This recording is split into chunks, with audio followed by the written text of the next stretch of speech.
ॐ अज्ञानतिमिरन्धस्य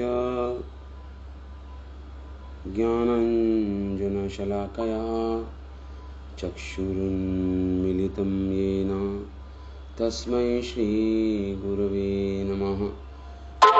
चैतन्यमनोभीष्टं स्थापितं येन भूतले स्वयं रूपकदा मह्यं ददाति स्वपदान्तिकं।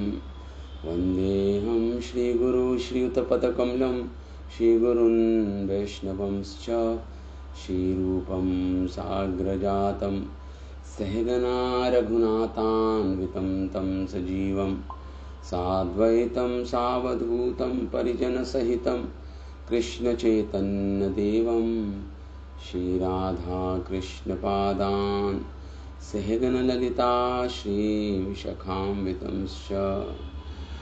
ॐ नमो भगवते वासुदेवाय।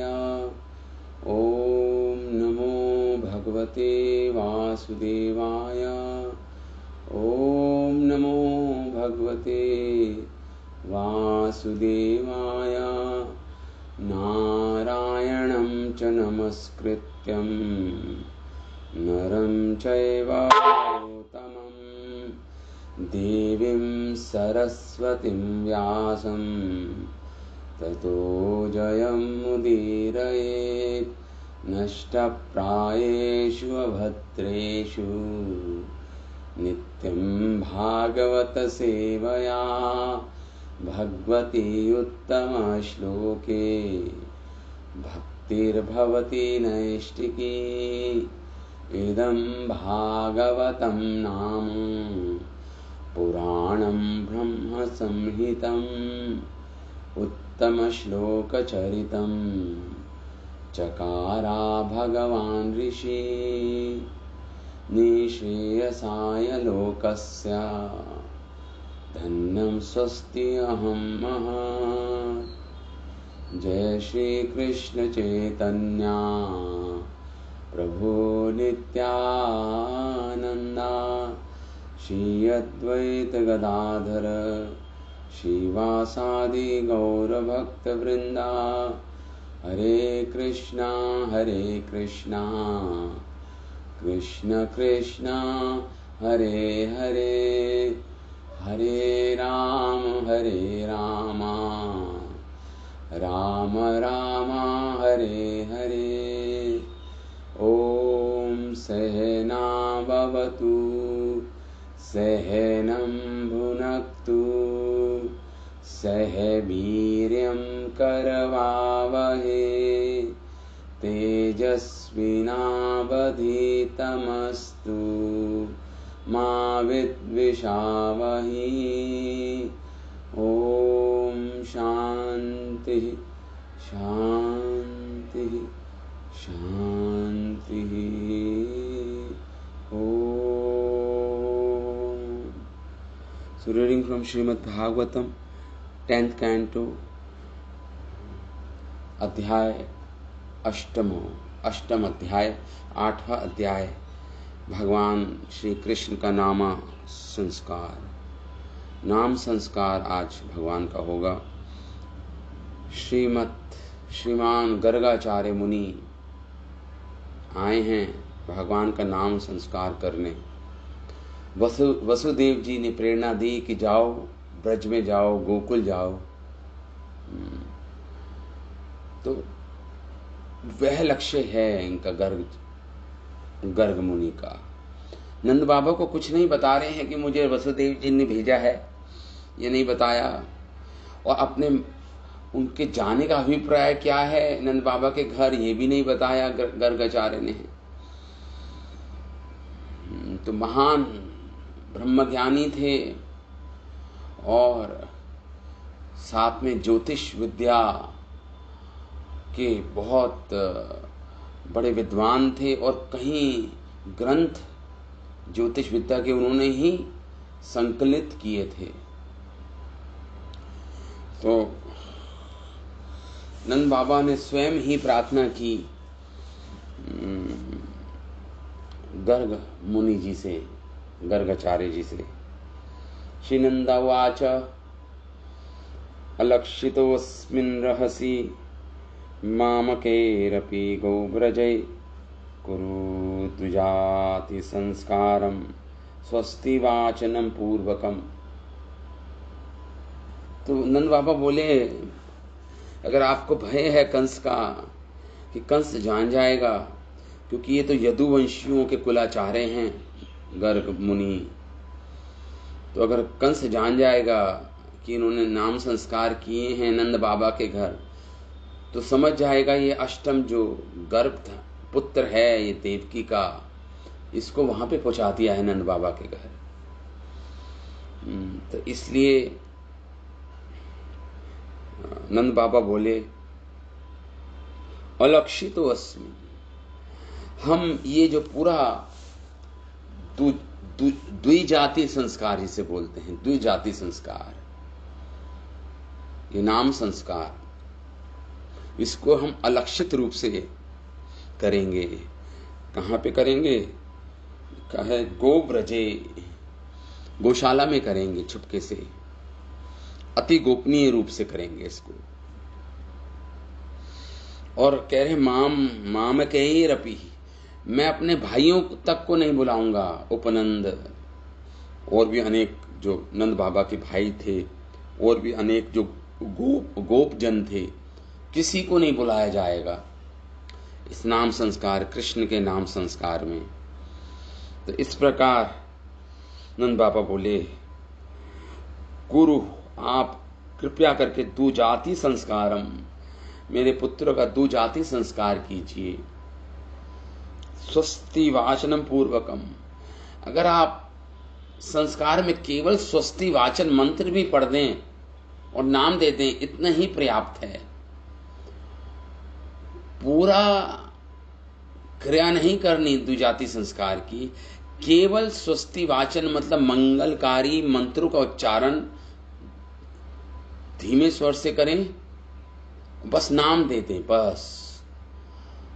अगर अधिक नहीं करना चाहते तो कम से कम उसको संक्षिप्त रूप में आप बस इतना कर दीजिए, स्वस्ति वाचन मंत्र पढ़ लीजिए, मंगलकारी मंत्रों का उच्चारण करके इनको नाम दे दीजिए, मेरे दोनों पुत्रों को, बलराम और कृष्ण को। इस प्रकार नंद बाबा बोले। श्री शुकवाच, शुकदेव गोस्वामी बोले ऐसा कह के, एवं संप्रतितो विप्रा स्वचिकीर्षितमेव तत् चकार नामकरण गूढ़ो रहसी बालयो। गर्गाचार्य शुकदेव गोस्वामी बोल रहे हैं, इस प्रकार प्रार्थना करने पर संप्रार्थितो विप्रहा, इस प्रकार नंद बाबा के से प्रार्थना करने पर के प्रार्थना करने पर जो विप्र, जो ब्राह्मण गर्ग मुनि थे, चिकीर्षित एव तत्, मतलब जो इसी लक्ष्य को लेकर गए थे नंद बाबा के घर, स्वचिकीर्षित, यही उनका लक्ष्य था, यही करने के लिए गए थे वहां पे वो एक्चुअली। लेकिन जब प्रार्थना की है नंद बाबा ने इसी चीज के लिए जिसके लिए वो गए थे, जिसको सोच के वो गए थे नंद बाबा के नंदाले, चकार, तो उन्होंने नामकरण किया, गूढ़ो रहसि बालयो, गूढ़ो रहसि बालयो। एवं संप्रार्थितो, इस तरह प्रार्थित होकर विप्रहा, गर्गाचार्य जी ने, एवं स्वचिकीर्षितः, जो उनकी अभिलाषा थी, गर्गाचार्य जी के नामकरण करने ही आए थे वो, अब स्वचिकीर्षितः एवं बालयो, दोनों बालकों को तत् नामकरण, नाम संस्कार किए उन्होंने, गूढ़ा, गुप्त रूप से किए, रहसी, निर्जन स्थान पे गौशाला में किए, चकार, संपन्न किया, नाम संस्कारों का क्रिया की, नाम संस्कार संपन्न किया उन्होंने। गौशाला में, अलक्षित रूप से, गोपनीय रूप से। श्री गर्ग उवाच, गर्ग मुनि बोले, अथम ही रोहिणी पुत्रो रमयं सुहृदो गुणे आख्यास्यते राम इति बलाधिक्यात् बलं विदुः यदुना पृथक् भावात् संकर्षणम कहते हैं भगवान, संकर्षणम अपि उशंति। तो इस प्रकार गर्गाचार्य बोले, सुप्रथम क्या बोले, सप्रथम बलराम जी का संस्कार कर रहे हैं, नाम संस्कार कर रहे हैं बलराम जी का। तो बलराम जी का संस्कार में कह रहे हैं वो गर्गाचार्य जी बोल रहे हैं बलराम जी के संस्कार करते हुए, अथम ही रोहिणी पुत्रो, ये रोहिणी का पुत्र है, रमयम, ये सबको आनंद देगा, रमण कराएगा, सबको आनंद देने वाला होगा। सुहृदो गणे गुणे हैं, और ये अयम रोहिणी पुत्र ही गुण है, ये इसका जो स्वभाव होगा, सत्यशील स्वभाव, उदारे भाव, परम करुणामयी भाव, इसके जो गुण हैं बलराम के, जो रोहिणी का पुत्र है, सुहृदा, ये अपने जो बांधव है, बंधु जन हैं, उनका क्या करेगा, रसन रमयन, उनका आनंद, उनके आनंद का वर्धन करेगा। ये रोहिणी का पुत्र अपने सुहृद, अपने बंधुजनों का आनंद का वर्धन करेगा। रामा इति आख्यास्ति, इसलिए इसका नाम राम रखा जाएगा। राम, जो आनंद दे, जो रमण कराए वो राम, जो अपने बंधुजनों को आनंद रमण कराए वो राम। राम बताया तो उसके नाम में राम शब्द आएगा। इति आख्यास्यते ही, राम नाम से प्रसिद्ध होगा ये तुम्हारा, ये रोहिणी पुत्र, ये बलराम। और अधिक्यात, और क्योंकि अधिक बलशाली होगा, अधिक बलशाली होगा, इसलिए इसके नाम में बलम शब्द जुड़ जाएगा। तो बल नाम से विख्यात हो जाएगा, इसलिए पूरा नाम पड़ गया बलराम। रमण कराएगा, आनंद देगा, और अधिक बलशाली होगा, तो इसका नाम बलराम पड़ेगा। बलराम रख दिया उन्होंने। विदुहु, ये प्रसिद्ध होंगे। अतः यदुनाम पृथक भवान, और इसका नाम संकर्षण भी होगा। अपि उशंति, संकर्षण भी होगा। संकर्षण क्यों होगा? संकर्षणम अपि उशंति, इसको संकर्षण भी कहेंगे। संकर्षण नाम से भी ये जाना जाएगा। अब गर्गाचार्य जी ने ये नहीं कहा संकर्षण इसलिए बोला जाएगा क्योंकि इसने देवकी जी के 8वें महीने का गर्भ को खींचकर रोहिणी के गर्भ में स्थानांतरित कर दिया था, इसलिए इनका नाम संकर्षण। लेकिन ये नहीं बोलेंगे नंद, ये गर्गाचार्य ये बात को छुपा रहे हैं, इस बात को छुपा रहे हैं। गर्गाचार्य कह रहे नहीं, उसका कारण बता रहे हैं गर्गाचार्य कि इसका नाम संकर्षण क्यों होगा, क्योंकि ये यदुवंश और नंद वंश को जोड़ेगा। जोड़ना मतलब संकर्षण मतलब जोड़ना संकर्षण। ये यदुवंश और नंद वंश को जोड़ेगा, तो इसलिए संकर्षण इसका नाम कह रहे हैं गर्गाचार्य। इसका नाम संकर्षण पड़ेगा, संकर्षण होगा। देखिए नंद वंश, नंद बाबा का जो वंश है, और यदु वंश जो वसुदेव जी का वंश है, मैंने आपको पहले भी कहा था कि दोनों के पितर एक ही हैं, दोनों के पितर एक ही हैं। इनके पितृ ने 2 विवाह किए। एक क्षत्रिय कन्या से विवाह किया, दूसरा विवाह इन्होंने वैश्य कन्या से किया। तो क्षत्रिय कन्या से जो विवाह किया वो, उसमें वसुदेव जी आते हैं। उस वंश में, उस वंशावली में वसुदेव जी का जन्म हुआ। और तो वैश्य कन्या से इनका विवाह हुआ, उस वंशावली में नंद बाबा आते हैं। दोनों के पित्र एक ही हैं। तो गर्गाचार्य जी कह रहे हैं ये रोहिणी पुत्र का नाम संकर्षण इसलिए पड़ा क्योंकि ये यदुवंश और नंद वंश इनको जोड़ने वाला होगा, इनमें यूनिटी कराएगा, इनको जोड़ेगा, इसलिए इसका नाम संकर्षण पड़ा है। संकर्षण बोला जाएगा इसको। इस बात को छुपा दिया नंद बाबा ने कि संकर्षण कैसे नाम पड़ा था भगवान का, बलराम जी का ओरिजिनली कैसे पड़ा था।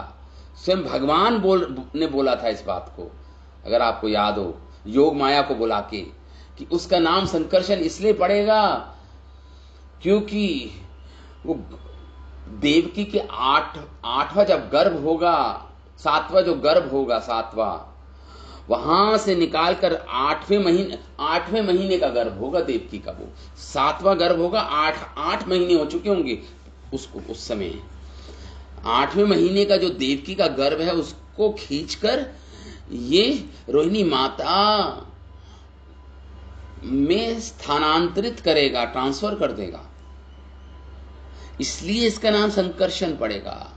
इस बात को छुपाया गर्गाचार्य ने। वो दूसरा कारण बता रहे हैं कि संकर्षण क्यों पड़ेगा, क्योंकि यदुवंश और नंदवंश को जोड़ेगा, ये एक दूसरे के प्रति उनको यूनाइट करेगा, दोनों वंशों को, इसलिए इसका नाम संकर्षण पड़ेगा। गर्गाचार्य इस प्रकार बोल रहे हैं। आगे पढ़ते हैं। तो गर्गाचार्य इस प्रकार बोले।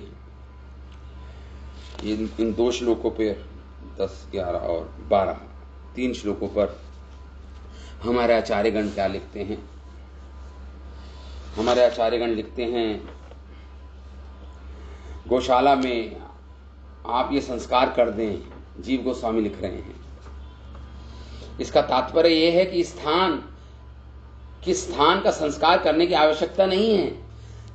स्थान का संस्कार, देखिए, जब संस्कार किया जाता तो पहले तो स्थान का संस्कार किया जाता। जब यज्ञ होता है ना किसी जगह पे, तो पहले स्थान की शुद्धि होती है, संस्कार किया जाता है मंत्रों के द्वारा।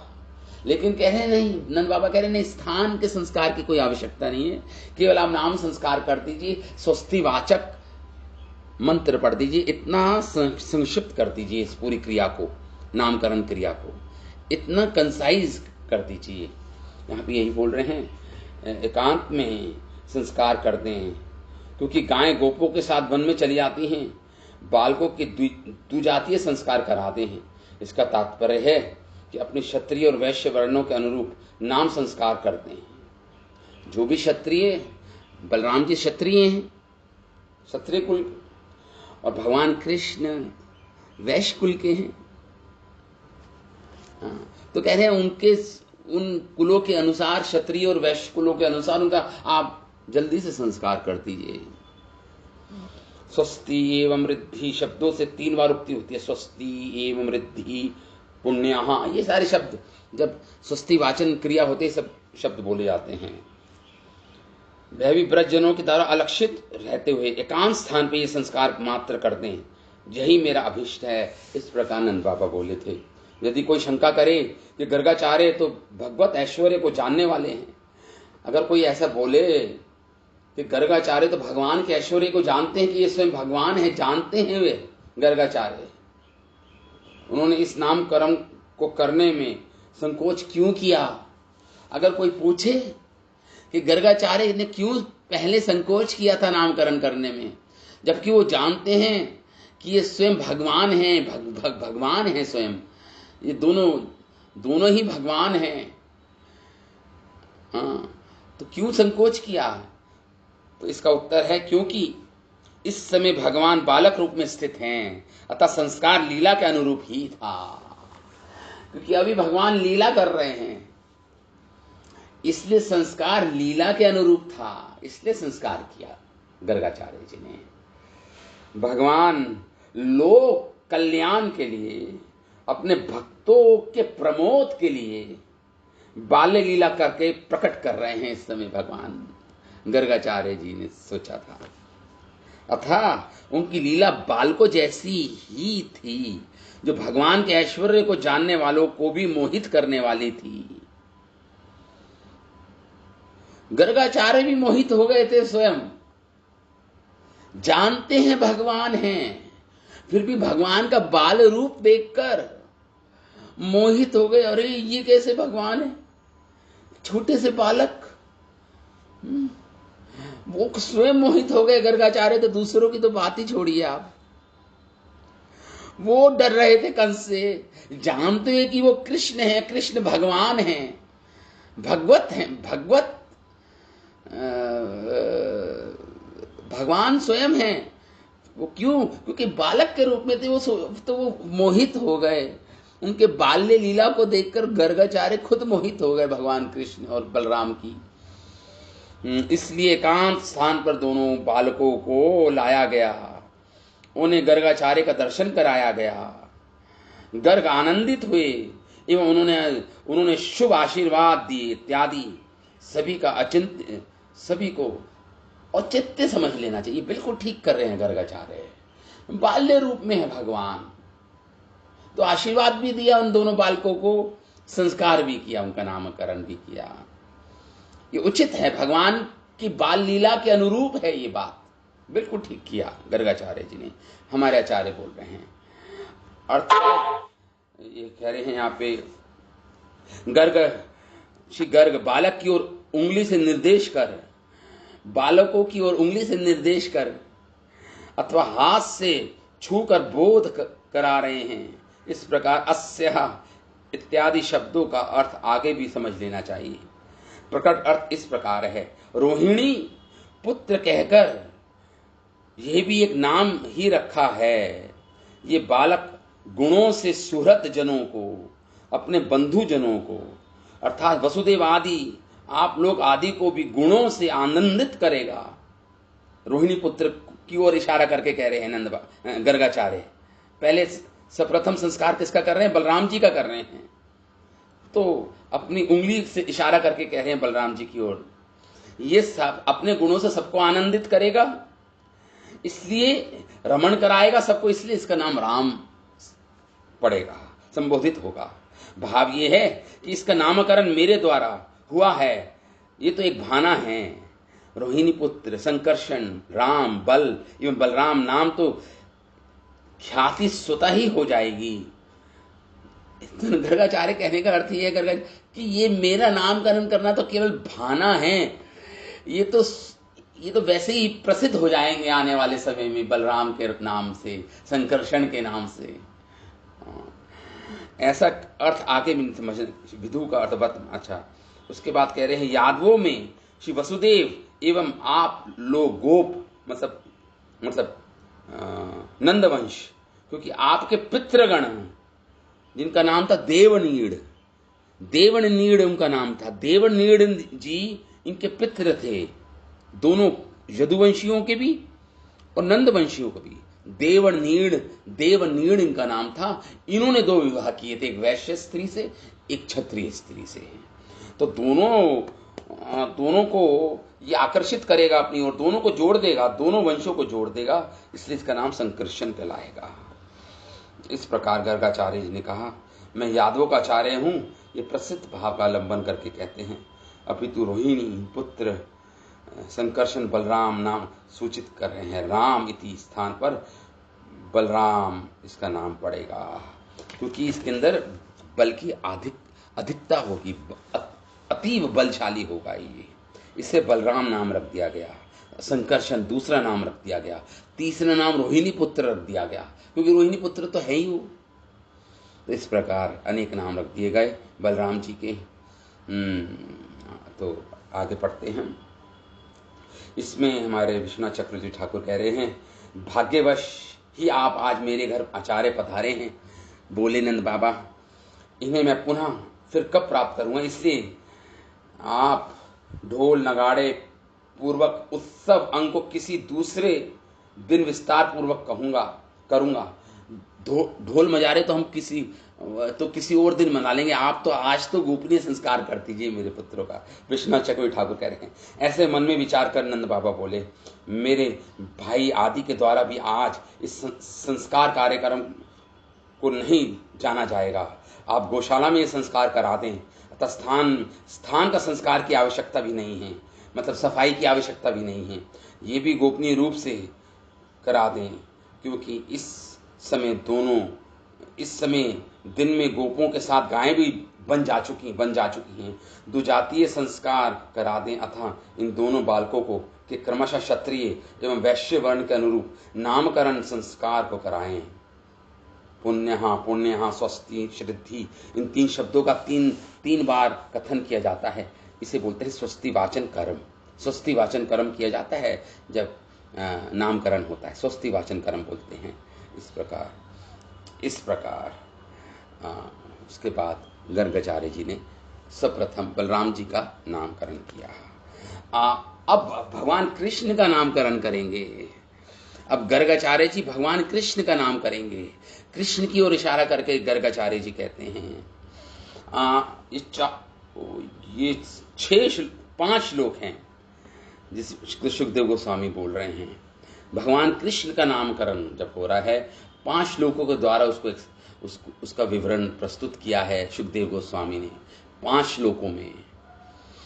मैं पढ़ देता हूं केवल। आसन वर्णास्त्रियो ह्यस्यः घृणतो अनुयुगम तनुः शुक्लो रक्तस्तथा पीतः इदानीं कृष्णतां गतः प्रज्ञं वसुदेवस्यः क्वचित् जातवात्मजः वासुदेव इति श्रीमान् अभिज्ञासं प्रचक्षते बहूनि सन्ति नामानि रूपाणि च सुतस्य ते गुणकर्माणुरूपाणि तान्यहं वेद नो जनः एषा वा श्रे आध्यस्यत् गोकुलनन्दना अनेन सर्वदुर्गाणि यूयम् अजस्ततरिष्यतः पुराणेन व्रजपते साधवो दस्यु पीडिता अराजके रक्ष्यमाणः जिगीयुदस्युंसमेधिथा। ये 5 श्लोक बोले सुखदेव गोस्वामी।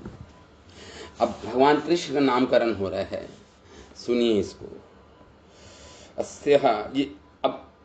ये यशोदा का जो कुमार है, यशोदा का जो पुत्र है, अस्यः, गर्गाचार्य जी कह रहे अस्यः, ये यशोदा का जो पुत्र है, अनुयुगम तरुण ग्रहणः, अनुयुगम तनु ग्रहतः, हर युग में ये अवतार लेता है, हर युग में एक शरीर धारण करता है, ये ग्रहण करता है। अनुयुगम, तनु मतलब शरीर, देह, ग्रहत मतलब ग्रहण करता है, हर युग में ये शरीर ग्रहण करता है। इस प्रकार बोल रहे हैं गर्गाचार्य नंद बाबा को। हर युग में ये बच्चा, ये यशोदा का कुमार शरीर ग्रहण करता है हर युग में। फिर कह रहे हैं निश्चित ये 3 रंग होता है इसका, 3 वर्ण में ये शरीर ग्रहण करता है। शुक्ला रक्त ततः पीतः, शुक्ल मतलब सफेद, रंग में आता है कभी, वर्ण मतलब शरीर का वर्ण मतलब रंग, कभी श्वेत वर्ण में आता है, शरीर ग्रहण करता है, कभी रक्त लाल रंग में आता है, कभी ये अवतार ग्रहण, ये शरीर ग्रहण करता है लाल रंग का। और तीसरा ये कभी कभी पीले रंग में आता है। तो शुक्ल रक्त तथा पीतः, त्रिवर्णा, 3 वर्ण में ये शरीर धारण करता है, अवतार लेता है। ये तुम्हारा पुत्र, ये यशोदा का पुत्र नंद बाबा को कह रहे हैं गर्गाचार्य। शुक्ल, रक्त और पीत रंग में आता है। 3 वर्ण हुए इदानीम। और इस युग में, इस समय, द्वापर युग में, कहने का अर्थ ये है गर्गाचार्य का, कृष्णताम गतः, ये कृष्ण रूप में आपको प्राप्त हुआ है। कृष्ण मतलब काले, काले, काले। इस संसार का काला रूप नहीं है ये इस संसार के काले रूप से आप इसकी तुलना मत कीजिए। कृष्ण काले हैं। एक बार प्रभुपाद अफ्रीका में थे। अफ्रीका में सारे काले लोग बैठे थे, प्रभुपाद बैठे थे, वो कह रहे थे कृष्ण काले हैं। तो सारे जो काले लोग थे, जो श्रोतागण थे, वो बहुत अति प्रसन्न हो गए, अरे कृष्ण तो हमारे रंग के हैं। जो अफ्रीका के जो काले लोग थे वो सोचने लगे कृष्ण तो हमारे रंग के हैं, अरे बहुत बड़ी, बहुत अच्छा है, बहुत अच्छा है। सब प्रसन्न हो गए। प्रभुपाद ने कहा no no no, he is black but he is a transcendental black, आध्यात्मिक चिन्मय काले कलर के हैं भगवान। प्रभुपाद बोले इसके बाद। तो इदानीम कृष्ण गता, कृष्णताम गतः, कृष्ण रूप में जो अभी प्राप्त हैं तो आपको, ये कृष्ण रूप में आए हैं। वैसे अलग अलग युगों में इनके जो जो ये देह धारण करते हैं उनका रंग होता है सफेद, लाल और पीला। इस प्रकार गर्गाचार्य बोले नंद बाबा को बोले श्रीमान, हे श्रीमान, नंद बाबा को बोले गर्गाचार्य, तब आत्मजा अयम क्वचित, तुम्हारा जो ये पुत्र है, ये नंद जो तुम्हारा यशोदा का जो पुत्र है, तब आत्मज, जो आपका आत्मज है, अयम क्वचित, अलग अलग कार्य के लिए आता है ये संसार में। अयम क्वचित,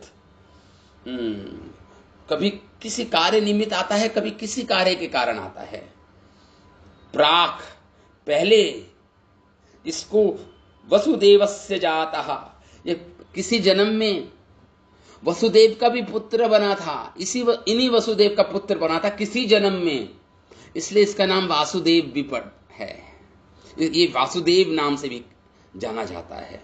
देखिए छुपा दिया इस बात को गर्गाचार्य ने कि इसी जन्म में वसुदेव जी के यहाँ जन्म हुआ। कह रहे किसी जन्म में ये वसुदेव जी के यहाँ जन्मा था, इसलिए इसका नाम वासुदेव भी इसको कहा जाता है, तुम्हारे पुत्र कृष्ण को। और आगे बोल रहे हैं प्राक वसुदेवस्य जाता, जो जानते हैं इस बात के, अभिज्ञ है, जो जानते हैं इस बात को, विद्वान जन, वो है इसको वासुदेव नाम से संबोधित करते हैं। तुम्हारे इस पुत्र को वासुदेव, जो वसुदेव का पुत्र वो वासुदेव, जो वसुदेव का पुत्र वो वासुदेव। तो तुम्हारे इसको संबोधित वासुदेव नाम से भी किया जाता है। इस प्रकार गर्गाचार्य बोले ते सुतस्य कर्मण रूपाणी, और जो तुम्हारा ये सुत है, आत्मज है, ये कृष्ण, अभी तो कृष्ण शब्द बोला भी नहीं था, अभी तो करेंगे नामकरण। ये तुम्हारा जो आत्मज है, ये जो इसका गुण है, जो इसके कर्म हैं, उसके अनुसार इसके अनेक नाम हैं। जो जो गुण के साथ आता है तो इसलिए इसके अनेक गुण हैं और इसके अनेक प्रकार के कर्म करता है ये, इसलिए इसके अनेक नाम पड़ गए हैं तुम्हारे इस आत्मज के। इसके गुण और कर्मों के अनुसार इसके अनेक अनेक नाम पड़ गए हैं। इस प्रकार गर्गाचार्य जी बोल रहे हैं नंद बाबा को। अनेक कर्म हैं, अनेक गुण हैं इसके अंदर, इसलिए इसके अलग अलग नाम पड़े हैं इसके। बहूनि नामानि रूपानि, और बहूनि नामानि, अनेक नाम हैं इसके, और ये अनेक रूपों में आता है। ये जो बहुत से नाम और रूप है, ये अलग अलग रूप धारण करता है, ये अलग अलग अवतार में, अलग अलग जन्म में। ऐसा कहने का अर्थ ये है गर्गाचार्य जी का। नंद बाबा जी सब सुन के बताऊं क्या सोच रहे हैं? नंद बाबा सोच रहे हैं अरे मेरा पुत्र तो कोई महापुरुष है कई जन्मों का। देव बुद्धि, ये भगवत बुद्धि नहीं लगा रहे, भगवान नहीं समझ रहे हैं ये सब सुनकर नंद बाबा। ये सोच के ऐसा सोच रहे हैं गर्गाचार्य जी सब सुनकर कि अरे ये तो कोई महापुरुष है, पिछले जन्मों का कोई महापुरुष है मेरा पुत्र कृष्ण। तो इस प्रकार सोच रहे हैं। तो बहूनी नामानि रूपानि च सन्ति, अनेक नाम हैं, अनेक रूप हैं। तानि, और उस नाम और रूप को, जितने रूप में आया ये तुम्हारा लड़का पुत्र, जितने भी नाम लिए इसने, जितने भी इसके नाम हैं, गर्गाचार्य कह रहे अहम वेद, मैं जानता हूं सब। जितने रूप इसने धारण किए, जितने नाम हैं इसके, वो सब कुछ मैं जानता हूं। अहम वेदः जनानो, लेकिन जन साधारण लोग नहीं जानते, आप लोग नहीं जानते, मैं जानता हूं कितने कितने रूप इसने धारण किए हैं, कितने नाम इसके पड़े हैं, उसके रूप और गुणों के अनुसार कितने नाम पड़े हैं, उसके कर्मों के अनुसार जितने नाम पड़े हैं। जैसे इसने गोवर्धन उठाया, मतलब मन ही मन सोच रहे हैं गर्गाचार्य, अभी बोल नहीं रहे। गोवर्धन उठाया तो इसका नाम गोवर्धन धारी बन गया, गिरिधारी बन गया।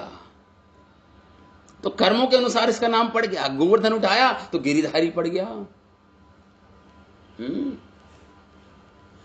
तो इसी प्रकार इसके कर्म और गुणों के अनुसार अनेक जन्म में अनेक नाम लिए हैं।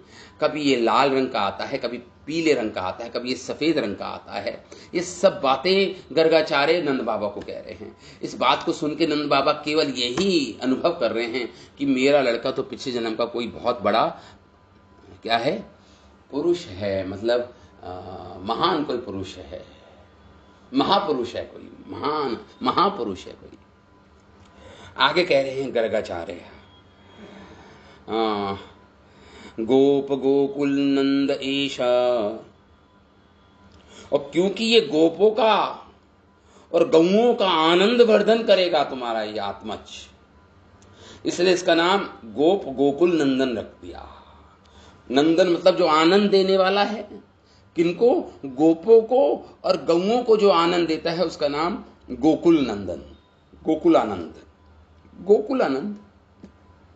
वृंदावन में एक मंदिर है ना, गोकुलानंद, भगवान का नाम है गोकुलानंद। मतलब गोकुल को जो आनंद दे, मतलब गोपों को आनंद दे, गौओं को आनंद दे, वो गोकुलानंद, वो गोकुलानंद।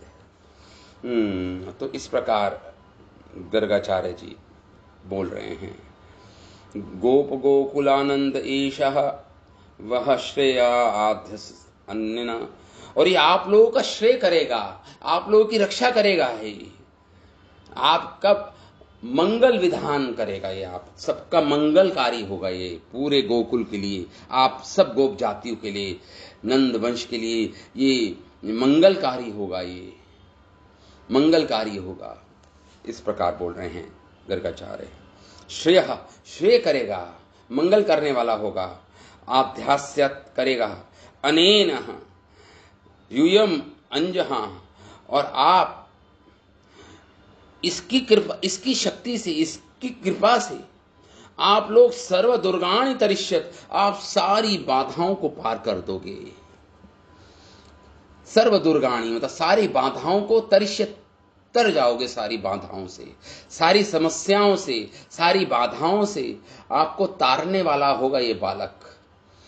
इस प्रकार बोल रहे हैं, अनेन यूयम अंजहा, सहज रूप से, सर्व दुर्गाणि तरिष्यतः, आप सारे मुश्किलों को पार कर पाओगे इस बालक के कारण। इस प्रकार बोल रहे हैं। आगे बोल रहे हैं, नंद बाबा को बोल रहे हैं गर्गाचार्य है, हे व्रजपते, हे महाराज, पूर्व काल में अनेन, इस आपके इस बालक के, राजा के पूर्व काल में जब भी अराजकता फैलती है, जब भी डिसऑर्डरलीनेस, मतलब जब भी अराजकता का मतलब होता है हिंसा या अराजकता फैल गई, मतलब नॉन वॉयलेंस फैल गया, या कुछ भी उपद्रव हुआ, राजा के, इंद्र, कभी कभी इंद्र पद भ्रष्ट हो गया, उसके कारण असुरों ने स्वर्ग पर कब्जा कर लिया, या कोई भी अराजकता जब फैली है जब समाज में, तो दस्य पीड़िता, तो जब अराजकता फैलती है, उपद्रव होता है, तो दस्यु पीड़िता, जो चोर डकैत उचक्के होते हैं वो शक्तिशाली बन जाते हैं। उस समय चोर डकैत उचक्के जो लोग होते हैं वो क्या बन जाते हैं? वो देवताओं को सताते हैं, देवताओं को सताते हैं, देवताओं असुरक्षित हो जाते हैं। उस समय तुम्हारा ये बालक जन्म लेता है और देवताओं की रक्षा करता है। रक्षमाणः शब्द आया है, सुखदेव गोस्वामी कह रहे हैं, रक्षमाणः, देवताओं की रक्षा करता है उस समय जब अराजकता फैलती है। और समेधितः, और दस्युन जिगहु, और तो देवता जीत जाते हैं इसके बल को लेकर। ये देवताओं की मदद करता है जीतने में, वृद्धि को प्राप्त होते हैं। दस्युन जिगहु, और दैत्यों को इसके बल के द्वारा जीता जाता है, देवताओं के द्वारा दैत्यों को जीता जाता है। ये तुम्हारे आत्मज के कारण, क्योंकि इसके अंदर नारायण जैसे गुण हैं। ये नहीं कह रहे नारायण हैं, ये नहीं कह रहे हैं गर्गाचार्य की नारायण इनका इस कृष्ण का अंश है, केवल छोटे से अंश के भी अंश है नारायण, ऐसा नहीं बोल रहे गर्गाचार्य। कह रहे तुम्हारे पुत्र में नारायण जैसी शक्ति है। कहने का अर्थ ये है गर्गाचार्य जी का कि तुम्हारे इस पुत्र में नारायण जैसी शक्ति है। इस प्रकार बोल रहे हैं यहाँ पर। समेधितः दस्युम जिगहु। तो हमारे आचार्यगण इन 5 श्लोकों पर क्या बोलते हैं, ये 5 श्लोक जो हमने पढ़े इसका अर्थ समझा। इन 5 श्लोकों में हमारे आचार्य क्या तात्पर्य देते हैं इसको समझना पड़ेगा, तभी हमें पूर्ण रूप से समझ आएगी बात। श्रीधर स्वामी बोलते हैं कि इस समय ये कृष्ण नाम होगा, ये 3 वर्ण का हो। तुम्हारे इस पुत्र के पूर्व युगों में ध्येय ग्रहण करने पर 3 वर्ण हो गए हैं, अतः इस समय ये कृष्ण वर्ण का है, काले रंग का, इसलिए इसका नाम कृष्ण होगा। कृष्ण मतलब काला, इसलिए इसका नाम कृष्ण रख दिया गर्गाचार्य जी ने। प्राज्ञम, तुम्हारा ये निज पुत्र सामान्य कथन के अनुसार पहले वसुदेव क्या उत्पन्न हुआ था, कभी जन्म लिया था, इसलिए ऋषि लोग इसको वासुदेव के नाम से भी जानते हैं। वासुदेव भी इसका दूसरा नाम रख दिया। अर्थात किसी अन्य जन्म में इस बालक के रूप में अवतरी से जन्म लिया था, अतः वासुदेव कहलाया। तुम्हारे पुत्र के गुण और कर्म के अनुसार बहुत से नाम हैं। जैसे गुणानुरूप नाम है, ईश्वर, सर्वज्ञ, भगवान, ये सब अनेक नाम है तुम्हारे पुत्र के। कर्मानुरूप, और कर्म के अनुसार कैसे नाम है, ये तो गुणों के अनुसार नाम हो गए।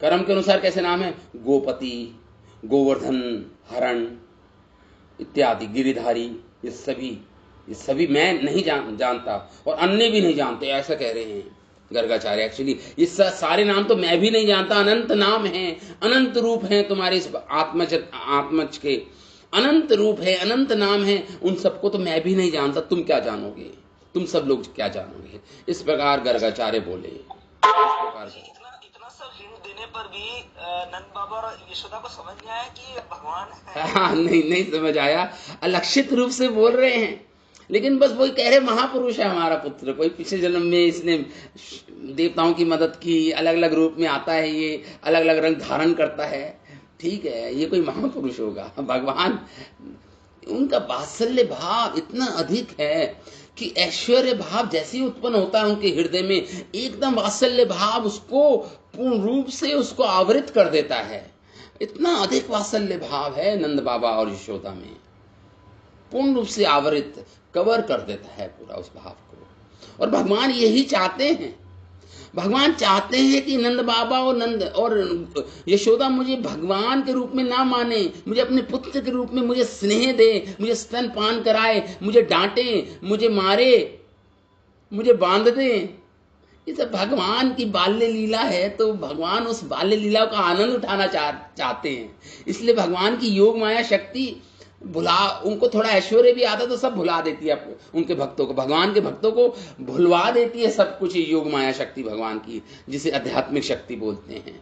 जैसे हम भगवान से अपना संबंध भूल गए हैं महामाया शक्ति के कारण, उसी प्रकार भगवान के भक्तों पे महामाया नहीं असर कर पाती, कभी प्रभावित नहीं कर पाती भक्तों को।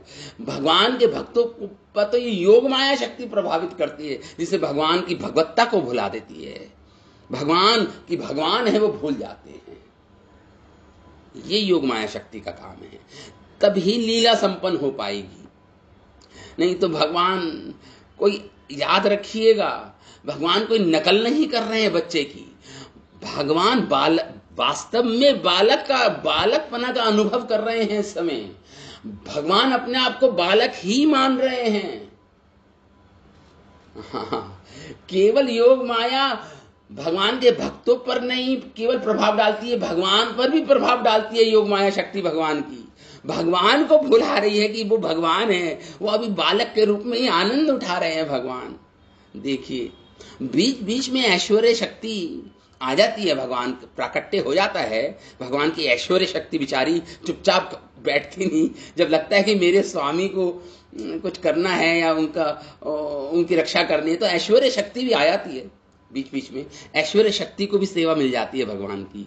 ये सब शक्तियां हैं भगवान की, लीला शक्ति, ऐश्वर्य शक्ति, सब योग माया के अंडर कार्य। इनका कंट्रोल, योग माया का कंट्रोल होता है, और योग माया पूर्ण रूप से भगवान के कंट्रोल में होती है। लेकिन फिर भी भगवान अभी बाल्य रूप में है, लीला संपन्न कर रहे हैं, मनुष्य रूप में है भगवान, गूढ़ मानुष्य लिंगम। हाँ, तो इस प्रकार बोले नंद बाबा। जीव गोस्वामी क्या लिखते हैं इन 5 श्लोकों में, थोड़ा टेक्निकल है, जो बहुत ही इंपॉर्टेंट है वो मैं केवल बोलूंगा, क्योंकि इस पे तो बहुत कुछ बोला है हमारे आचार्यों ने। इस 5 श्लोकों में तो भगवान के जितने भी अवतार हैं, उनके जितने भी युगा अवतार होते हैं, लीला अवतार होते हैं, भगवान के शक्तव्य अनेक प्रकार के अवतार होते हैं भगवान के, उनके बारे में भी थोड़ा बताया गया है। फिर भी मैं बहुत ही संक्षिप्त में आपको हमारे आचार्यों की तात्पर्य पढ़ूंगा, डिटेल में पढ़ूंगा तो बहुत टेक्निकल हो जाएगा। हाँ, बहुत टेक्निकल हो जाएगा, तो मैं बहुत संक्षिप्त में बताऊंगा जीव गोस्वामी और विश्वनाथ चक्रवर्ती ठाकुर के तात्पर्य इन श्लोकों पर, इन 5 श्लोकों पर। प्रभु जी, एक प्रश्न और है। हाँ, बताइए प्रभु जी, बताइए। ये सब गर्ग मुनि ने उनकी कुंडली देख के बताया होगा ना? गर्ग मुनि भगवान को जानते हैं, गर्ग मुनि भगवान के भक्त हैं। गर्ग मुनि जी के साथ हाँ, कुंडली में तो है ही, कुंडली देख के ही बता रहे हैं। कुंडली में इशू ये प्रभु जी, कुंडली जन्म समय से बनाई जाती है, और इनका ना जन्म समय तो इन्हें गोकुल का पता होगा, जबकि ये तो एक्चुअली मथुरा में पैदा हुए थे, जेल में। हाँ, तो गर्गाचार्य सारी पूरी बात जानते हैं, वसुदेव जी ने सब बताया हुआ है गर्गाचार्य जी को। वसुदेव जी से मिलके आए हैं ये गर्गाचार्य जी।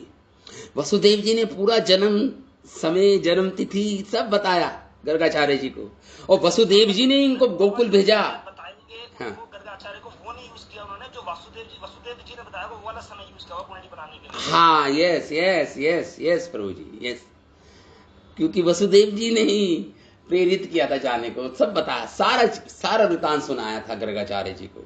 और गर्गाचार्य जी ज्योतिष, जितने बड़े ज्योतिष हैं, वो देख के समझ गए तो स्वयं भगवान हैं, ये तो स्वयं भगवान ही हैं। हाँ, ये सब गर्गाचार्य जी जानते हैं इस बात को, गर्गाचार्य जी। तो एनी हाउ, तो इस बार अब तो क्या हुआ, ये जीव गोस्वामी क्या लिख रहे हैं इन 5 श्लोकों पे। जीव गोस्वामी इस प्रकार जन्म कर्म के विचार से पहले बलदेव के नामों का प्रकट कर अब कृष्ण के नामों का प्रकाशित करते हैं गर्गाचार्य जी। शब्द आया है आसन वर्णा, श्लोक में शब्द आया है। इसका प्रकट में अर्थ यही है कि युग युग में बारंबार शरीर ग्रहण करने वाले इनके शुक्ल मतलब सफेद, रक्त मतलब लाल, पीत वर्ण हुए हैं, बारंबार युगों में जन्म लेते हैं, युगा अवतार हैं, जिसे युगा अवतार बोलते हैं। हर युग में भगवान जन्म लेते हैं, अलग अलग रंग में जन्म लेते हैं। मुख्य 3 रंग बताए गए हैं ये यहाँ पे, शुक्ल मतलब सफेद, रक्त मतलब लाल, और पीत मतलब पीला। इस समय आपके पुत्र होकर ये जगत मोहन श्याम वर्ण को प्राप्त हुए हैं, मतलब कृष्ण वर्ण को प्राप्त हुए हैं। यहाँ पर ये उल्लेखनीय है कि तनु ग्रहत, इस कथन से शरीर ग्रहण करने में इनकी स्वतंत्रता कही गई है। देखिए सुखदेव गोस्वामी बोल रहे तनु ग्रहण, भगवान ग्रहण करते हैं शरीर को, भगवान को उनके कर्म बाधित नहीं करते शरीर लेने के लिए। हम जैसे लोगों को तो हमारे कर्म बाधित करते हैं एक प्रकार का शरीर लेने के लिए, लेकिन भगवान ग्रहण करते हैं शरीर को। कर्म भगवान कर्म न कर्म माम लिपंति, गीता में भगवान कर्म बंधन में भगवान नहीं है। भगवान तो ग्रहण करते हैं स्वेच्छा से, वॉलंटरीली भगवान एक्सेप्ट करते हैं किसी अवतार में किसी शरीर को। भगवान को बाध्य नहीं किया जाता, कर्मों के अनुसार उनको बाध्य नहीं किया जा सकता। कर्म को बाध्य नहीं कर सकते भगवान को शरीर लेने के लिए। कहने का अर्थ यह है जीव गोस्वामी का, ये योग माया का ही प्रभाव खा गया है। इस विषय में शुक्ल आदि रूप ग्रहण करने में इनका नारायण स्वभाव व्यक्त हो रहा है। जब बोला गर्गाचार्य शुक्ल मतलब सफेद, तो सफेद रंग में तो नारायण चतुर्भुज रूप में सतयुग में आए थे, श्वेत कलर के थे, या हंस रूप में भी आए थे एक बार सतयुग में, 4 कुमारों के समक्ष भगवान अवतार लेके आए थे, वो भी सफेद कलर के थे। या नारायण के रूप में आए थे, वो भी श्वेत कलर के थे। सतयुग में आए थे चतुर्भुज रूप में भगवान, तो दोनों को ही शुक्ल अवतार ले सकते हैं आप। तो इसलिए नारायण की उपासना, तो यहाँ पे यही बोल रहे हैं, इस समय कृष्णता नाम से साक्षात नारायण की ही प्रसिद्धि है।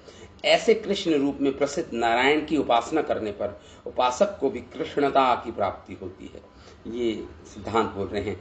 आगे बढ़ते हैं। इस प्रकार नंद ने बालक के पूर्व जन्म के चरित्र को जब जानना चाहा, नंद बाबा ने जानना चाहा पूर्व में क्या थे ये मेरे बच्चे, पूर्व जन्म में क्या थे, तो गर्गाचार्य उसका वर्णन कर परम भागवत नंद को संतुष्ट कर दिया और कृष्ण की परम उत्कृष्टता सिद्ध की, क्योंकि कृष्ण नाम कृष्ण स्वरूप निष्ठ है, कृष्ण यही मुख्य नाम है। कहने का अर्थ ये है, ये सिद्ध किया था गर्गाचार्य कि ये कृष्ण नाम है ना, यही भगवान का प्रमुख नाम है। याद रखिएगा, ये नाम और नामी में कोई अंतर नहीं है, ये कृष्ण नाम भगवान का प्रमुख नाम है, ये ही भगवान का असली नाम है एक्चुअली, कृष्ण। ये हमारे आचार्य जन बोल रहे हैं। तो तुम्हारा पुत्र केवल वर्ण में नहीं, रंग में ही नहीं, नाम से भी कृष्ण हुआ, नाम से भी कृष्ण है और इसका रंग भी कृष्ण है। इसलिए ये समझना चाहिए, जिस ऐश्वर्यमयी अर्थ को गर्गाचार्य ने प्रकट नहीं किया, अब गर्गाचार्य वो प्रकट नहीं कर रहे हैं, वो जो नाम उसके बारे में बता रहे हैं। केवल ये बता दिया शुक्ल, रक्त और पीत, लेकिन उसको इलैबोरेट नहीं किया, उस पे प्रकाश नहीं डाला ज्यादा गर्गाचार्य जी ने, इसको छुपा दिया, उसको छुपा दिया उस बात को। और नंद बाबा ने भी नहीं पूछा, नंद बाबा ने भी नहीं पूछा, ठीक है मेरा पुत्र अलग अलग रंग का होगा उस समय जो भी था। तो यहाँ पे कह रहे हैं युग युग में जिसको छुपाया है उसके बारे में बता रहे हैं जीव गोस्वामी, जिसे छुपाया गया गर्गाचार्य जी ने छुपाया नंद बाबा से। युग युग में शरीर को प्रकट करते हुए इसके 3 वर्ण 3 रंग प्रकट होते हैं। उनमें पहले जो शुक्ल वर्ण के प्रादुर्भाव हैं अथवा जो रक्त वर्ण या पीत वर्ण के प्रादुर्भाव हैं, ये सभी कृष्ण के आविर्भाव के समय इनमें ही अंतर्भूत होते हैं। ये बहुत ही इंपॉर्टेंट पॉइंट बता रहे हैं यहाँ पे।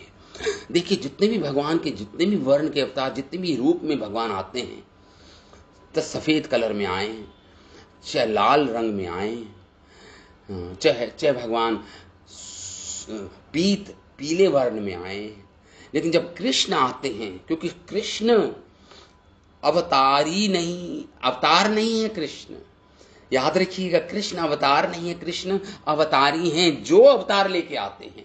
ओरिजिनल रूप कृष्ण ही है भगवान का, स्वयं रूप कृष्ण ही है भगवान का। तो जब स्वयं कृष्ण आते हैं अपने यथार्थ रूप में, अपने जैसे वे हैं उसी रूप में आते हैं, कृष्ण रूप में आते हैं, ये उनका ओरिजिनल रूप है कृष्ण का एक्चुअली, और यही उनका ओरिजिनल कलर भी है, वर्ण भी है। तो जितने भी अवतार है भगवान के हुए हैं पहले, जितने भी रूप और जितने भी नाम हुए हैं भगवान के पहले, वह सभी इस कृष्ण अवतार में अंतर्हित हो जाते हैं। मतलब इसी कृष्ण अवतार में भगवान के अंदर होते हैं। वो कहने का अर्थ है जितने भी अवतार हैं, वराह अवतार, कूर्मा अवतार, नरसिंह अवतार, जितने भी अवतार हैं और जितने भी विष्णु हैं, गर्भोदक्षाय विष्णु, कारणोदक्षाय विष्णु, क्षीरोदक्षाय विष्णु, जितने भी विष्णु भगवान के शरीर से जो निकलते हैं, जो विस्तार है भगवान के शरीर का, एक्सपेंशंस है भगवान की, वो सारी जो एक्सपेंशंस है भगवान कृष्ण की, वो सब ही मिलकर भगवान के शरीर में प्रवेश कर जाते हैं जब भगवान स्वयं रूप में, कृष्ण रूप में अवतरण लेते हैं इस पृथ्वी पर। इस बात को याद रखिएगा आप। यही जीव गोस्वामी इस बात को कह रहे हैं कि 3 वर्ण उपलक्षण मात्र हैं। ये 3 वर्ण में जो भगवान आए हैं, ये तो केवल भगवान की अंश अवतार हुए हैं। भगवान कृष्ण के अंश का अवतार हुए हैं। ये कोई सफेद कलर का, कोई लाल कलर का, कोई पीले कलर का, और वैसे तो अनंत अवतार हुए हैं भगवान के, लेकिन सारे अवतार भगवान के अंश अवतार है, केवल अंश मात्र हैं। ओरिजिनल तो कृष्ण ही है। कृष्णस्तु भगवान स्वयं, भागवत भी कहती है कृष्ण तो ओरिजिनल हैं, इनसे अंशावतार निकलते हैं। लेकिन अब ये अंशावतार के रूप में नहीं आए हैं कृष्ण, ये तो स्वयं प्रकट होके आ गए हैं इस कलयुग में। 28वें चतुर्युग साइकिल में, ब्रह्मा जी के एक दिन में 1000 चतुर्युग बीत जाते हैं ब्रह्मा जी के एक दिन में, और ब्रह्मा जी के 28वें चतुर्युग में, दिन के 28वें चतुर्युग में स्वयं भगवान कृष्ण आते हैं। हर 28वें युग में भी नहीं आते, कभी कभी अपना अंश अवतार ही भेज देते हैं कलयुग में, द्वापर युग में, और कभी कभी कलयुग में। लेकिन इस समय, इस जो प्रेजेंट एज है, जो विवस्वत मनमंत्र तो जो विवस्वत मनु, जो जिसके अधिष्ठात्र देवता हैं, जो राजा हैं इस मनमंत्र के, जिसमें आप और हम अभी जी रहे हैं, उसे विवस्वत मनमंत्र बोलते हैं। उसमें उसके 28वें साइकिल, चतुर्युग का 28वें साइकिल में भगवान कृष्ण स्वयं आए हैं। कोई अंशावतार नहीं आया, भगवान स्वयं आ गए हैं, प्रकट हो गए हैं। इस बात को आप याद रखिएगा, स्वयं भगवान आए हैं इस युग में। तो यहाँ पे यही जीव गोस्वामी इसी बात को समझा रहे हैं। अतः मुख्य नाम तो कृष्ण ही हुआ, मुख्य नाम। कृष्ण शब्द एक अर्थ है, कृष्ण का एक और शब्द है, कृष्ण का एक और अर्थ है मतलब आकर्षण। जो सबको अपनी ओर आकर्षित करे वो कृष्ण, जो सबको अपनी ओर आकर्षित करे वो कृष्ण। इसलिए कृष्ण नाम तो मुख्य ही है। अतः कृष्ण धातु, ये कृष्ण धातु, एक संस्कृत में धातु, हर एक शब्द एक धातु से बना होता है, धातु बोलते हैं इसको। तो कृष्ण धातु सत्ता वाचक है, सत्ता, और राम मतलब आनंदवाचक है, उसे कृष्ण नाम से कहा जाता है। सर्वप्रथम आनंद में ही है, क्योंकि सबका अंतर्भाव होता है। कृष्ण नाम स्वाभाविक ही महानाम है। सारे नामों में कृष्ण नाम महानाम है, ऐसा हमारे आचार्य जन बोल रहे हैं, महानाम है। भगवान का असली नाम कृष्णा ही है, इसलिए से महानाम बोला है। जैसे प्रणव में, जैसे ओम शब्द में पूरे वेद सन्निहित हैं, पूरे वेदों का ज्ञान ओम शब्द में है। जैसे प्रणव में सभी वेद अंतर्भूत होते हैं। प्रणव मतलब ओम, ओमकार। ओम शब्द में सारे वेद अंतर्हित हैं, कह रहे हैं अंतर्भूत, अंतर्भूत हैं। उसी प्रकार भगवान कृष्ण में सारे अवतार अंतर्भूत हैं, और इनका नाम कृष्ण में सारे नाम अंतर्भूत हैं। आप समझ, इस बात को समझ लीजिए। बस अगर इतना समझ लिया तो समझ लीजिए आज की क्लास को आपने समझ लिया। बस इतना समझना है। इतना बड़ा तात्पर्य पढ़ रहे हैं हमारे आचार्यों का। सार यही है, कृष्ण अवतार स्वयं भगवान है वो, और सारे अवतार उनमें अंतर्हित हैं। और नाम भगवान का अनेक अनंत नाम है भगवान के, लेकिन सारे नाम कृष्ण नाम में अंतर्हित हैं। इस बात को समझ लीजिए बस आप लोग। बस इस बात को समझ लीजिए आप। तो इसलिए कृष्ण नाम मधुर नाम है। प्रकट लीला में इसका अर्थ है आपका ये आत्मज कभी अन्यत्र वसुदेव जी क्या उत्पन्न हुआ था। तो प्रश्न है कैसे? जब गर्गाचार्य कह रहे हैं ये वासुदेव भी कहलाता है, ये नहीं कहा इसी जन्म में ये वासुदेव जी के यहाँ उत्पन्न हुआ था, किसी जन्म में वसुदेव जी के यहाँ उत्पन्न हुआ था, इसलिए इसका नाम वासुदेव पड़ गया, इसलिए वासुदेव नाम से इसको वासुदेव भी कहा जाता है। इस प्रकार गर्गाचार्य बोले। तो प्रश्न है कैसे? इसका उत्तर है पहले कभी, क्योंकि इसके और वसुदेव के पूर्व जन्म में, इस पूर्व जन्म में वसुदेव जी का संयोग से ये नाम पड़ा वासुदेव। इसका पिछले कहीं किसी जन्म में वसुदेव जी का संयोग हुआ, इसके साथ जुड़ा है वसुदेव जी के साथ, तो इसका नाम वासुदेव पड़ गया। कहने का अर्थ ये है इस जन्म में पहले कंस के कारागार में वसुदेव जी ने इसका जन्म हुआ था, फिर भी ये तुम्हारे ही पुत्र हैं, जैसा कि पूर्व सिद्धांत के अनुसार, अन्यथा ये बात छुपाई कि हाँ फिर भी तुम्हारी, कह रहे हैं नंद बाबा को कह रहे हैं गर्गाचार्य तुम्हारे ही पुत्र हैं, ये संबोधन कर रहे हैं आप, ये तुम्हारा ही पुत्र है। विशेष रूप से इसका मतलब ये हुआ तुम्हारे पुत्र के बहुत से नाम और रूप हैं, दृष्टांत रूप से उनका कथन करते हैं शुक्ल।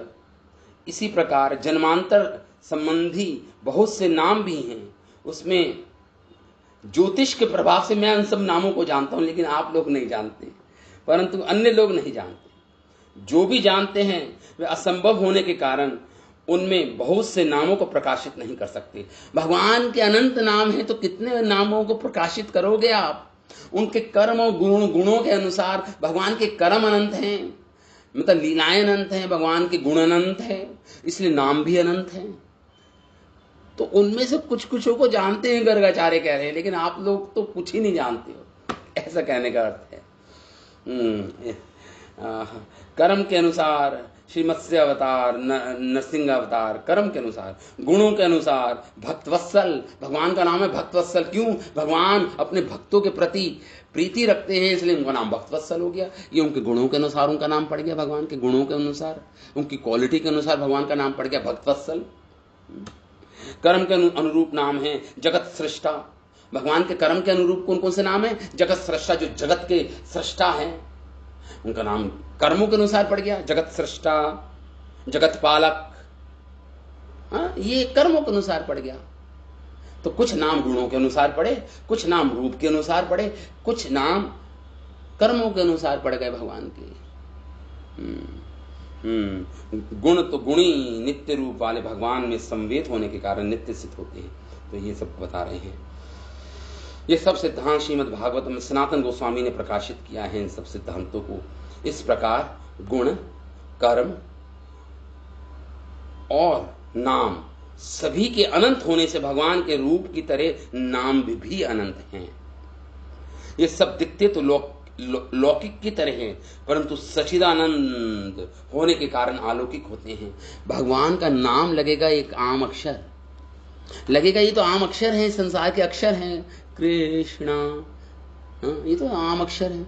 नहीं, ये आम अक्षर नहीं है।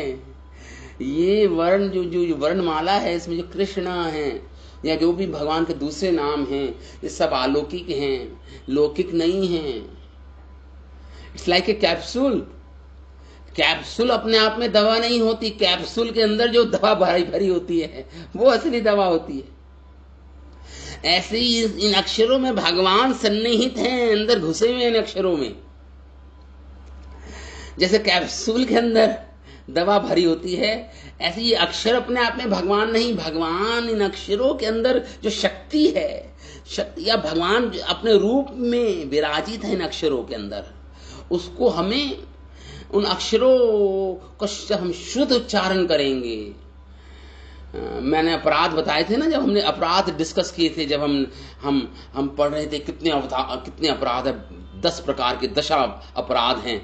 हमने, आप लोगों को स्मरण होगा, हमने पूरे 10 अवतारों का इलैबोरेट हमने डिस्कशन किया था 10 अपराधों पर। जब हम अपराध मुक्त होके नाम लेंगे, शुद्ध नाम हमारे जीवन से जब उच्चारण होगा, जब भगवान अपने कि मैं अपने नाम में बैठा हूं, उस चीज, इस सत्य को प्रकट कर देंगे। इस सत्य को जब प्रकट करेंगे जब हम शुद्ध नाम लेंगे। अभी तो हमारा नाम अपराध युक्त है, अशुद्ध नाम है, इसलिए भगवान प्रकट नहीं कर रहे हैं। इसलिए, लेकिन नाम लेते रहना ही प्रोसेस भी है, तभी हम अपराध अभियुक्त हैं तो अपराध मुक्त होंगे। नाम और नाम लेने से ही हम आगे वाली स्टेजेस में हम अपराध मुक्त भी हो जाएंगे, नाम लेने से ही। साधना और साध्य यही है, साधना भी यही है, साध्य भी यही है। साधना है नाम लेना और साध्य है नाम, शुद्ध नाम प्रकट हो जाना। नाम प्रभु प्रकट हो जाएंगे, कृष्ण प्रकट हो जाएंगे, नाम में ही छुपे हैं भगवान। विशेषतः कलयुग में तो नाम में ही छुपे हैं। कली काले नाम रूपे कृष्ण अवतार। कली काल में भगवान अपने नाम के रूप में अवतरण लेते हैं, अवतार लेते हैं। याद रखिएगा इस बात को, ये भी बहुत इंपॉर्टेंट पॉइंट है जो हम डिस्कशन कर रहे हैं आज। यही यहाँ पे बोला जा रहा है। और उस उपासना तो यहाँ इस संपूर्ण तथ्य की उनकी उपासना करने वाले उपासक का हृदय जान सकता है। उसको ना तो मैं जानता हूं, गर्गाचार्य कह रहे, ना अनुष्य मनुष्य और दूसरे मनुष्य जानते हैं। जो उनकी उपासना करता है, जो उनका उपासक है, वही इन सारे सत्यों को, इन तथ्यों को अपने हृदय में जानता है। गर्गाचार्य जी कह रहे हैं, गर्गाचार्य जी कह रहे हैं। अतएव विष्णु पुराण में कहा गया है कि भगवान का ये नाम, उन नामों में अनाख्य, मतलब अनेक असंख्य नाम है भगवान के, अर्थात उनका वर्णन नहीं किया जा सकता है। भगवान के नामों का वर्णन नहीं किया जा सकता। विष्णु पुराण में ऐसे लिखा है, अनाख्येतः, अनाख्येता शब्द आया है संस्कृत का विष्णु पुराण में, मतलब भगवान के नाम का वर्णन, गिनती या गणना या वर्णन नहीं किया जा सकता, नहीं किया जा सकता। द्वितीय स्कंद में भी कहा गया है कि वह हृदय पत्थर है।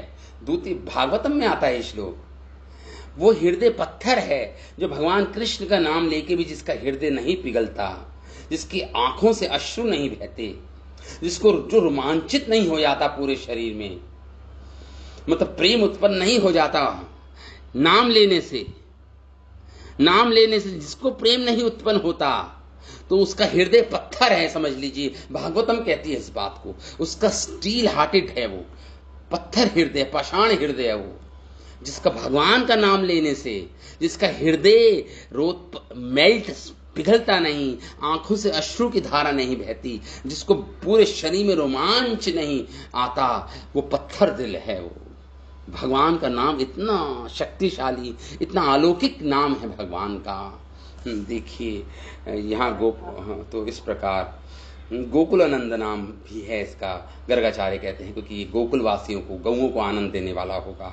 तो ये सब कह के नंद गर्गाचार्य चुप हो गए, गर्गाचार्य चुप हो गए। तो 9:08 हो गए। ओ कृष्णा, सॉरी, मैंने समय पर ध्यान ही नहीं दिया, आई एम रियली सॉरी। तो इस विश्वनाथ चक्रवर्ती ठाकुर का भी तात्पर्य है 5 श्लोकों में, वो भी बहुत बड़ा तात्पर्य है, उसको भी मैं बहुत संक्षिप्त रूप में आपको कल डिस्कस करके फिर आगे के श्लोकों का हम पठन करेंगे, चर्चा करेंगे। 9:08 हो गए, मुझे पता समय का भान ही नहीं रहा बिल्कुल। तो ठीक है, ये भी विराम देते हैं कथा को, आई एम सॉरी। ठीक है, श्रीमद् भागवतम महाग्रंथ की जय, शिला वेद व्यास मुनि की जय, श्री सुखदेव गोस्वामी की जय, अनंत कोटि वैष्णव वृंद के, शिला प्रभुपाद की जय, निताय गौर प्रेमानंदे, हरि हरि बोल, हरे कृष्णा।